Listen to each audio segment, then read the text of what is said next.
എന്റെ യൂട്യൂബ് ചാനലിലേക്ക് ഏവർക്കും സ്വാഗതം. നമ്മൾ ഇന്ന് തുടരുന്നത് ഹൃദയരാഗം എന്ന പ്രണയകഥയുടെ 5ാം ഭാഗമാണ്.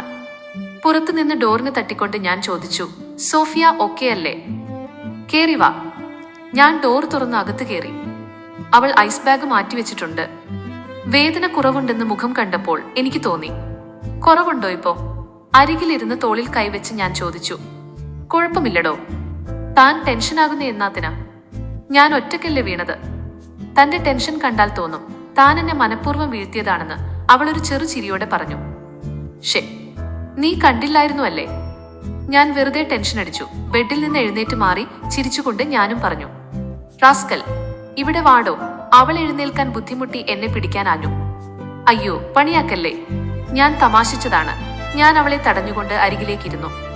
അവൾ എന്റെ വയറ്റിലേക്ക് ഒരു ഇട്ടി തന്ന് എന്നെ പിടിച്ചവിടെ തന്നെ ഇരുത്തി. ഒരു ഇടിയിൽ നിർത്താൻ ഉദ്ദേശമില്ലേ? അവൾ എന്നെ വിടാൻ ഉദ്ദേശമില്ലാത്തത് കണ്ട് വയറൊഴിഞ്ഞ് ഞാൻ ചോദിച്ചു. കയ്യിലിരിപ്പിന് ഇത്രയും തന്നാൽ പോരാ? അവൾ എന്നെ ഒന്ന് ഇരുത്തി നോക്കിക്കൊണ്ട് പറഞ്ഞു. നീ എന്താ അർത്ഥം വെച്ച് സംസാരിക്കുന്നേ? ഹാ, ഉണ്ടെന്ന് കൂട്ടിക്കോ. പറ ഉവ്വേ. എനിക്ക് നന്നായി മലയാളം വായിക്കാൻ അറിയാം. എന്റെ മമ്മ എന്നെ ചെറുപ്പത്തിലെ പഠിപ്പിച്ചതാ. എന്റെ ഇഷ്ട എഴുത്തുകാരൻ MT ആണ്. ഇഷ്ടപ്പെട്ട പുസ്തകം 4 കെട്ട്. അവളിതെങ്ങോട്ടാ സംഭാഷണം കൊണ്ടുപോകുന്നതെന്ന് എനിക്ക് മനസ്സിലാകാത്തതുകൊണ്ട് അവളെ തന്നെ നോക്കി ഞാനിരുന്നു. സോ, എന്താ സാറിന്റെ ഉദ്ദേശം? പ്രേമമാണോ? ഞാൻ പെട്ടെന്ന് ഞെട്ടിപ്പോയി ആ ചോദ്യം കേട്ടതോടെ.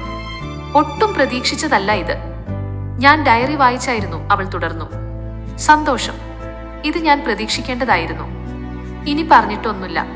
എന്റെ പ്രേമം ഞാൻ മുളയിലെ നുള്ളിക്കളയേണ്ട അവസ്ഥയായി.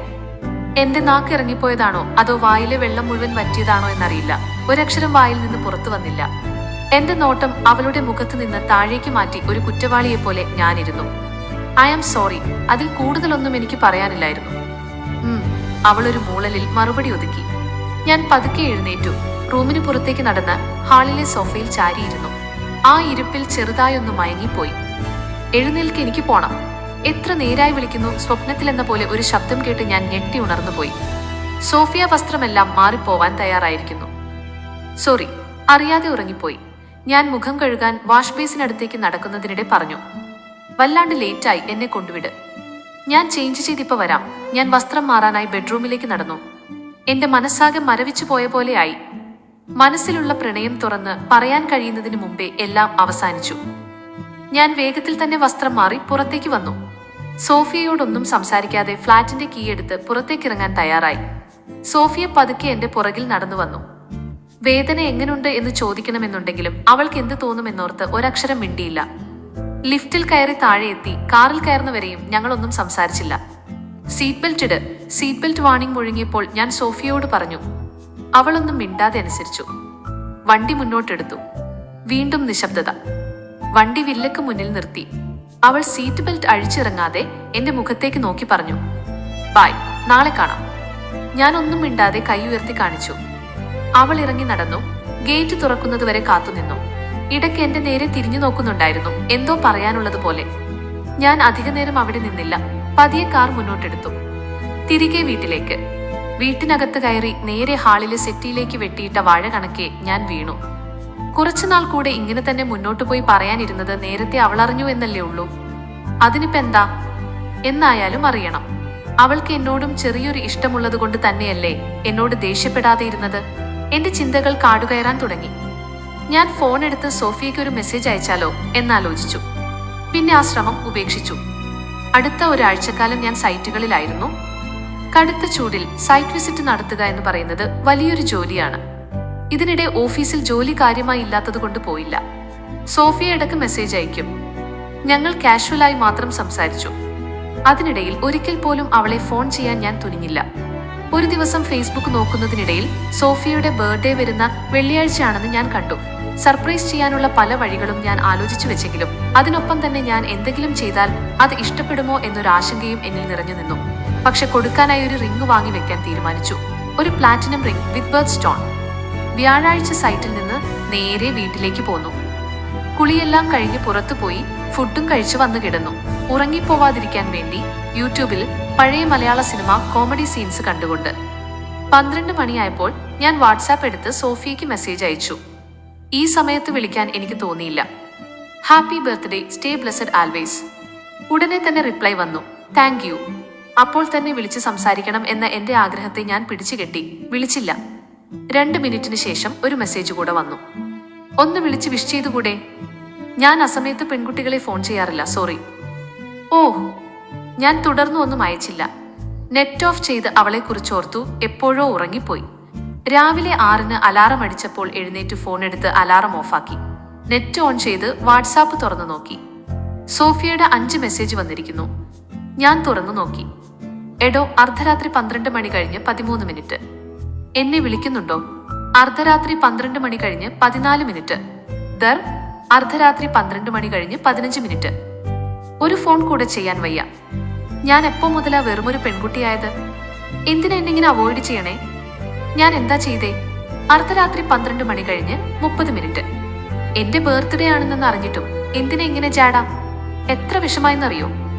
വേറെ ആരും എന്നെ വിഷ് ചെയ്തില്ലെങ്കിലും എനിക്ക് പ്രശ്നമില്ല, പക്ഷെ താനെന്നെ വിളിക്കാതെ ഇരുന്നല്ലോ. എനിക്കൊരുപാട് ഇഷ്ടം. എന്നോട് എപ്പോഴേലും ഇത് നേരിട്ട് ചോദിച്ചെങ്കിൽ ഞാൻ പറഞ്ഞേനെ. രാത്രി 1 മണി. മെസ്സേജ് എല്ലാം വായിച്ചു കഴിഞ്ഞപ്പോൾ ചിരിക്കാണോ വേണ്ടേ കരയണോ വേണ്ടേ എന്ന കൺഫ്യൂഷനിലായി ഞാൻ.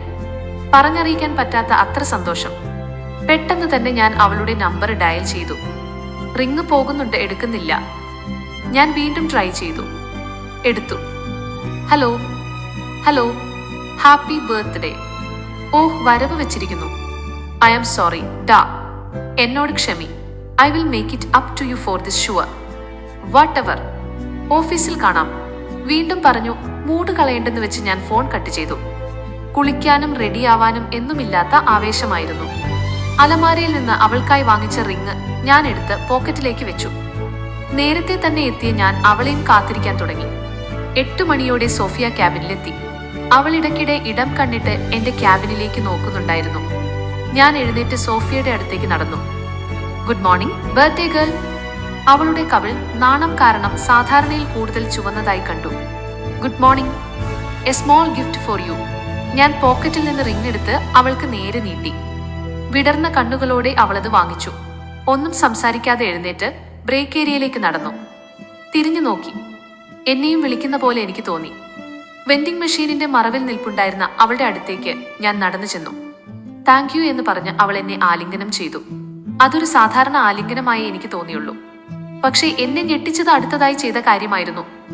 എന്റെ തോളിനേക്കാൾ സ്വല്പം പൊക്കമുള്ള അവൾ ഉപ്പൂറ്റിയിൽ ഊന്നി ഉയർന്നു എന്റെ ചുണ്ടിൽ ഒരു മുത്തം തന്നു. ഒരു നിമിഷം എന്താ സംഭവിച്ചതെന്നറിയും മുമ്പേ അത് കഴിഞ്ഞു. സത്യം പറഞ്ഞാൽ ജീവിതത്തിൽ ആദ്യത്തെ അനുഭവമാണ്. ഒരുപാട് തവണ പലരോടും ഇഷ്ടം തോന്നിയിട്ടുണ്ടെങ്കിലും ആരോടും ഇന്നേവരെ തുറന്നു പറയാൻ ധൈര്യം ഉണ്ടായിട്ടില്ല. ആദ്യമായിട്ടൊരാൾ അത് പറയാതെ തന്നെ മനസ്സിലാക്കിക്കൊണ്ട് എന്നെ ഇഷ്ടപ്പെടുന്നു എന്നാലോചിച്ചപ്പോൾ തന്നെ എനിക്ക് അവളോടുള്ള ഇഷ്ടം 100 മടങ്ങായി കൂടി. ആരെങ്കിലും വരുന്നുണ്ടോ എന്ന് നോക്കിയ ശേഷം ഞാൻ അവളെ ഒന്നുകൂടെ വരിപുണർന്നു. കഴുത്തിന് നേരെ മുഖമമർത്തി അവളുടെ ചെവിയിൽ ഞാൻ ആദ്യമായി പറഞ്ഞു, ഐ ലവ് യു. ഇത് പറയുമ്പോൾ എന്റെ കണ്ണിൽ സന്തോഷത്തിന്റെ നനവ് പടർന്നിരുന്നു.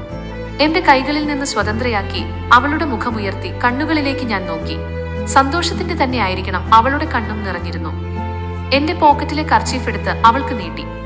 മേക്കപ്പ് ഒട്ടും പോവാതെ ഐലൈനർ ഇളകാതെ അവളത് തുടച്ചു.